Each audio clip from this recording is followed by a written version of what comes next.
एक बात पूछूं तुमसे? पूछिए। कि तुम हमेशा से इतनी जिद्दी और अड़ियल थी क्या? हाँ, ये गुण मुझे मेरी आई से मिला है। मेरी आजी भी कहती है कि जिद में अपनी आई की भी आई। ऊपर से पुलिस वाले की बेटी हूँ तो जिद तो मेरे खून में ही है। आपको पता है, मेरा नाम भी मेरे आई बाबा के नाम को जोड़ के बना, सई और विराट की बेटी सभी। बाप रे, फिर तो तुम्हारे आई बाबा से बच के रहना पड़ेगा। नहीं, वो अब इस दुनिया में नहीं है। I'm sorry, I didn't know that. मेरी आई एक डॉक्टर थी और बाबा एक आईपीएस ऑफिसर, नागपुर के डीसीपी थे। एक हाईजैक में लोगों की जान बचाते हुए शहीद हुए।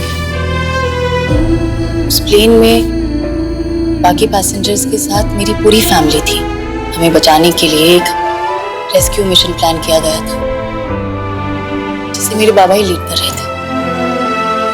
उस प्लेन में जितने भी लोग थे ना, सब बच गए सिवाय मेरे आई बाबा के। उन्होंने आखिरी सांस तक अपना फर्ज निभाया, लोगों की जान बचाई। मैंने अपनी आंखों के सामने उस प्लेन को ब्लास्ट होते हुए देखा है। अपनी आंखों के सामने अपने आई बाबा को मरते हुए देखा है।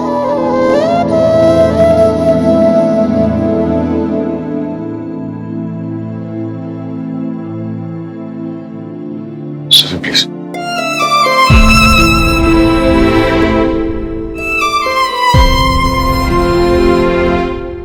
आई बाबा के जाने के बाद हमारी जिंदगी ही बदल गई थी। नागपुर का वो घर बिक गया, हमें रामटेक शिफ्ट होना पड़ा। घर की पूरी जिम्मेदारी बड़ी आजी के कंधों पर आ गई थी। उनकी तो मानो दुनिया ही उजड़ गई थी।